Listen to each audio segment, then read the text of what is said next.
I didn't understand why her father kept her locked in that run-down shed in the woods. When I first saw her chained in that musky place, I was too drunk to figure it out. If only I had paid attention, I might have been able to save her. Judging by the dozens of missed calls on my dying phone that afternoon, high school officials had informed my mum that I had skipped again.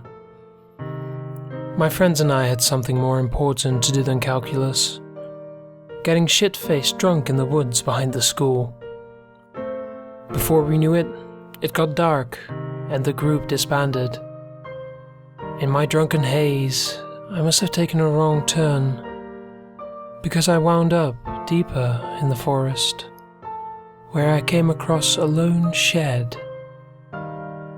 As far as I could see, it didn't belong to any home or cottage.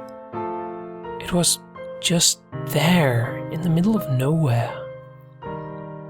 A hunter's hut, I wondered? No, what the fuck would they be hunting here?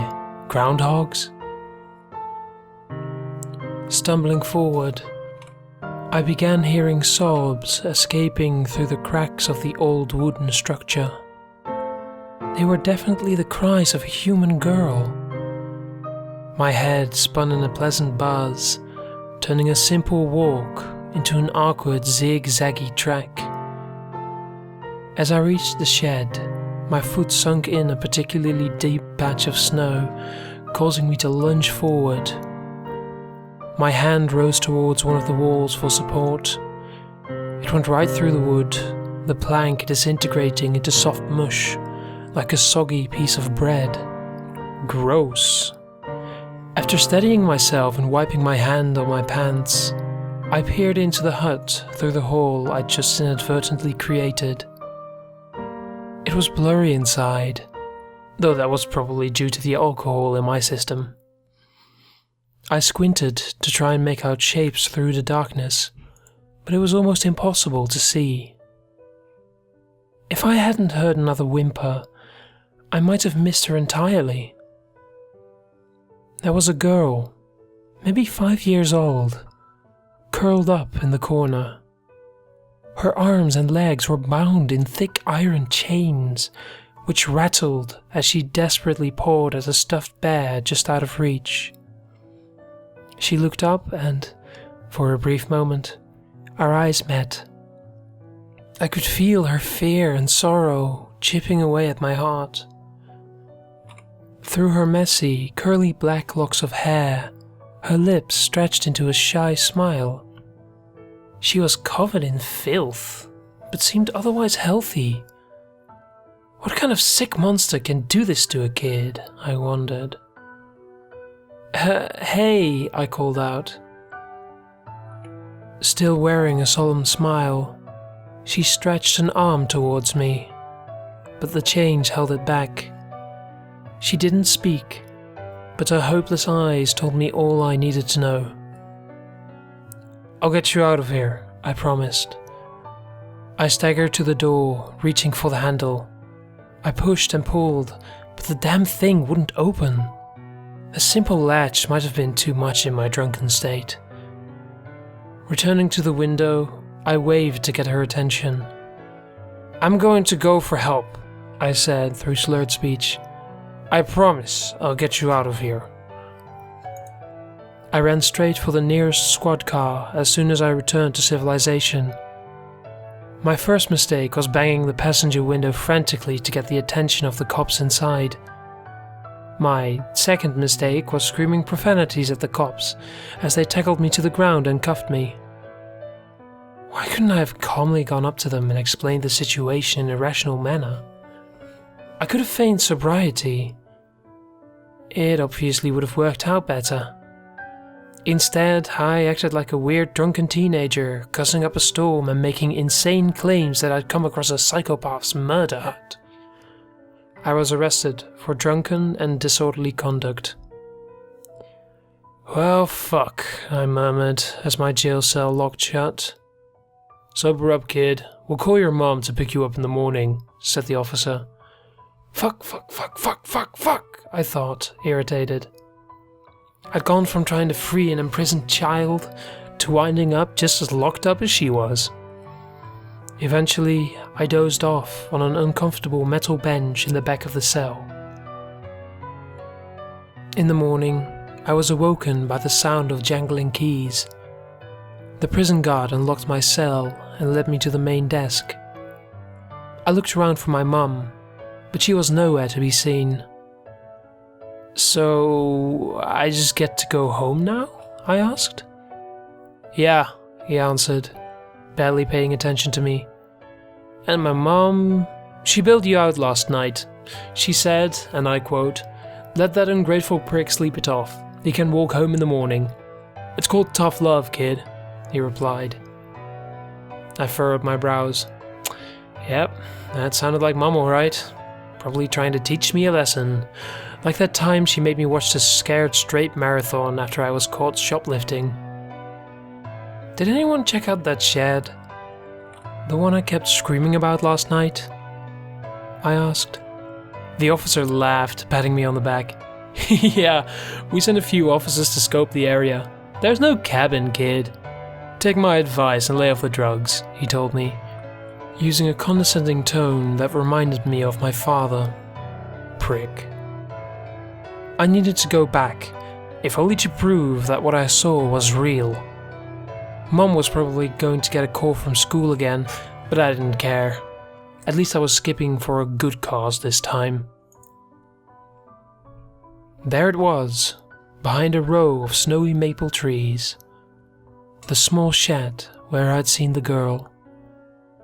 A new wooden plank concealed the hole I had made, suggesting someone had been by since my visit the night before. The door proved much less of a challenge in the light of day and without chemicals swimming in my blood. I was amused by my own inability to complete such a simple task while under the influence. The door scraped along the snow-covered forest floor as I pulled it open. Sure enough, there she was. The girl I'd seen. Somehow, despite her awful situation, she was fast asleep under a thick blanket. She looked so peaceful that I decided not to wake her. The door to the claustrophobically small shed closed behind me with a click. It was warmer than expected inside the cracked structure. Roughly the size of 4 office cubicles, the shed was full of oddities, such as an army of broken garden gnomes, bags of seashells, and old store signs, as well as normal shed stuff like wheelbarrows, shovels, a car tarp, toolboxes full of rusted equipment, and a lawnmower. The weirdest thing of all was the net stapled to the ceiling. It wasn't a cheap little bug net either. It was the kind you see on fishing boats. A big, thick net capable of holding thousands of unruly sea creatures. As far as I could tell, it served no purpose other than to freak me out. The girl stirred, her soft brown eyes opening. She immediately reached for her teddy bear, but it was still too far away. She pulled on her chains to no avail.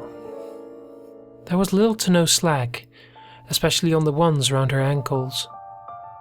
I picked the teddy bear up and handed it to her. An overwhelmingly happy smile was given to me as a reward. How could she be so upbeat after the horrors she'd endured? "I'm going to get you out of here," I said. Kneeling down in front of her, I fiddled with the cuffs on her wrists. Unfortunately, lockpicking was a skill I'd only learned in video games. Try as I might, I couldn't get them undone. Okay, no problem, I thought. Maybe the chains were attached to the mushy, rotten, decomposing walls. Surely I'd be able to break the wood to free her. I pulled off her blanket to reveal a concrete slab from which the chains emerged. It looked as though they'd been molded right into the block. I needed to use a different strategy. "What's your name?" I asked, as I examined each link for signs of weakness. She didn't answer. Instead, she just smiled and hugged her bear. "Well, my name's Adrian," I told her. I was really counting on finding rusted links that I could break off, but had no such luck. Unlike the other objects in the shed, the chains were in pristine condition. If I wanted to break them, I was going to have to use some tools. I rummaged through the toolboxes for anything that might do the trick. I hammered, I sawed, I wrenched, but it was all in vain. All I had to show for a morning's worth of work were a few scratches on a single link. The chains were simply too strong. The girl silently watched me work. Every now and again, I asked her questions. Her favorite color, TV show, superhero.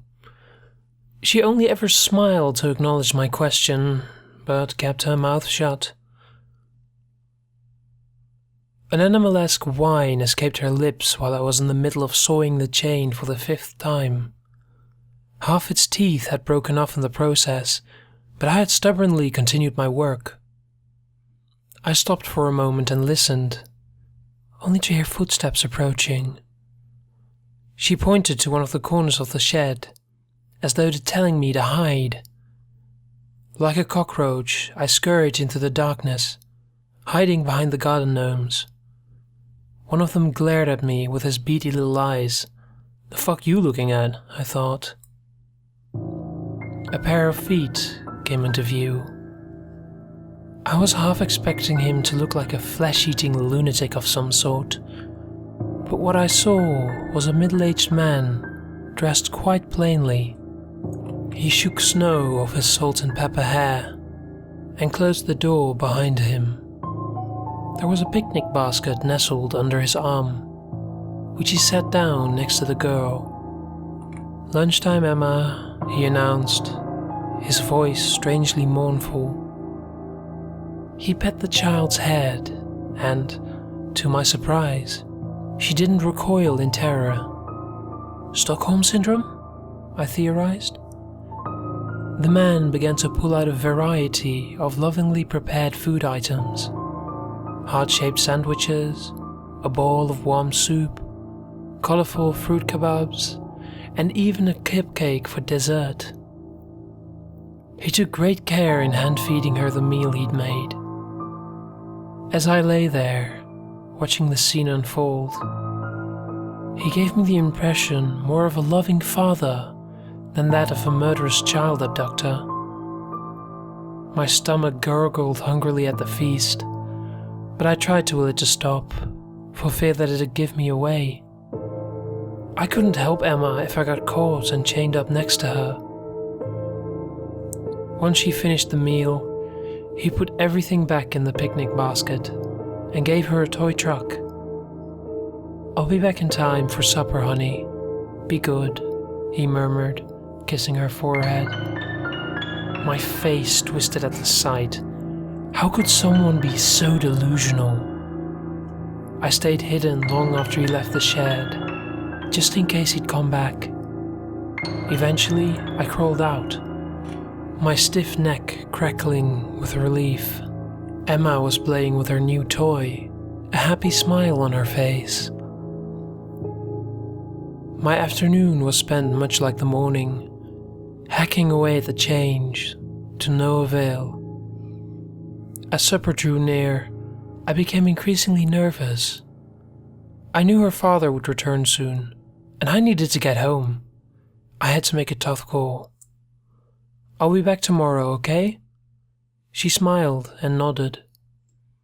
I hated the thought of her spending the night alone, but I had to go. There was no other choice. I had only one mission when I got to school next day. Break into the janitor's closet where he kept the lock cutter. I knew he had one, since the school had performed a random drug search on my unit the month before. I followed Mr. Bentley as he roamed about, picking up litter in the hallway.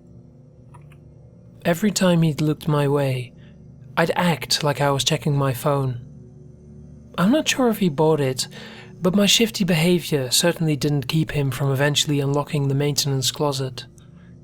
I kept my distance and waited for him to exit. Once he did, I subtly slid my foot between the door and its frame to keep it from closing. I slipped inside, heart racing, and searched for the lock cutter. Oh, there would be trouble if I was caught, and I couldn't afford the delay. Emma needed me, and there was no way I was sitting in the principal's office all day over something as stupid as borrowing school property. I had to be quick. Pushing through a pile of useless junk, I found what I came for, the cutters. It was snowing that afternoon as I travelled back into the forest. Free the girl, bring her to the cops, be a hero, I repeated to myself. They had no choice but to believe me if I brought her in. I clutched the metallic jaws close to my chest, my moist mitten sticking to its cold surface. Emma, as always, welcomed me with a big, bright smile. "This time, we're getting you out," I told her confidently. I prayed my plan would work, as I slit the lock cutter's jaws between her skin and the shackle around it. The cuff was tight, and there was barely enough room for it to fit, but I managed to wiggle it in anyway. Emma looked terrified. Maybe she feared the device was going to cut her hand off. "Don't worry, this won't hurt," I reassured. "On the count of 3, okay?" Deep breath. 1, 2, 3. I brought my arms down with all my might. Snap! She yelped as the cuff cracked open like an egg, freeing her right hand. It immediately reached for my arm, holding it tightly. I repeated the process until I'd freed every limb. Then, I took her into my arms and ran towards the door, leaving the lock cutter behind. She was light, lighter than I thought possible. Holding her was like lifting someone in a pool. Sure, she was small, but how could anyone be that light? She clung to me like a baby koala to its mother, her teddy bear squished between our chests. I ran through the woods, snow crunching under my feet. Once we'd gotten far enough from the shed, I set the girl down. As I did so, her little hand grabbed mine in a vice-like grip. I forced a reassuring smile. I'd done a good deed. Now, I just needed to get her to the authorities. Child Protection Services, the cops, anywhere that could keep her father away. And I would have gone straight to help, if I hadn't felt the light tug, like that of a helium balloon as we passed the park. She led me to the swing set, releasing my hand only once the other had grabbed hold of the chain. It was a dumbed-down version of what had been keeping her captive less than an hour before. An odd choice. I pushed her for a bit, but as the sun began to set, I grew wary.